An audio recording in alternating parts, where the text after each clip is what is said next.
আমি বলতে চাই, জনাব প্রধান অতিথি, লাকসামের সব সমস্যা হলো আগামী দিনে নির্বাচন। সে নির্বাচন যেই করুক না কেন, আমরা একসাথে নির্বাচন করার জন্য অঙ্গীকারবদ্ধ। কিন্তু তার আগে যে প্রয়োজন নেতাকর্মীকে চুপ করার জন্য, সেটা হলো পদ পদবী। তাই এখানে নিরবিচ্ছিন্নভাবে কোন রকম পক্ষপাতিত্ব না করে আপনার আগমনের বাণী হিসাবে আপনি এখানে যেন সুন্দরভাবে নির্বাচন হয়ে উপযুক্ত লোকেরা নির্বাচনে পদ পেতে পারে সেই বন্দোবস্ত করবেন, এটাই আমার আপনার প্রতি প্রত্যাশা।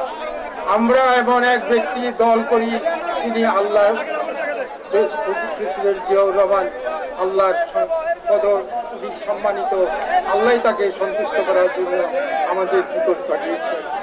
তিনি যা কিছু করেছেন ওনার এই অল্প বয়সে, তা বাংলাদেশের ইতিহাসে কোনো সভাপতি প্রেসিডেন্ট করতে পারেনি।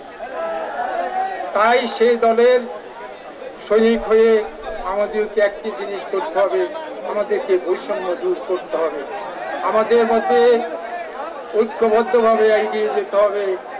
নির্বাচন শুধু একটি প্রাতিষ্ঠানিক অংশগ্রহণ করা, কিন্তু নির্বাচনের আগেই আমাদের মধ্যে, আমি জনাব কালাম সাহেবকে ধন্যবাদ জানাচ্ছি, তিনি আমাকে দেখার জন্য আমার বাসায় এসেছিলেন। সাথে উনি আমাদের নতুন আহ্বায়ক সুমন সাহেবকে নিয়ে এসেছিলেন। এটা একটি আগমনী বার্তা, এটা একটি সুবাতাস।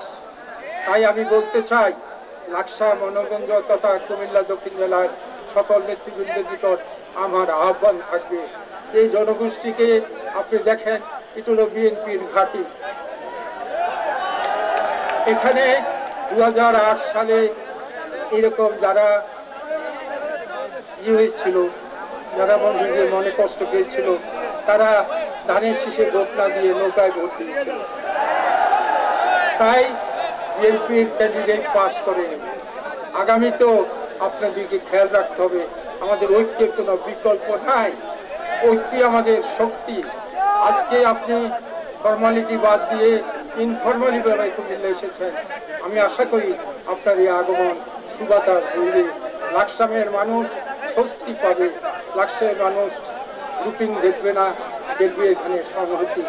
এটাই আমি আপনার নিকট অনুরোধ করবো।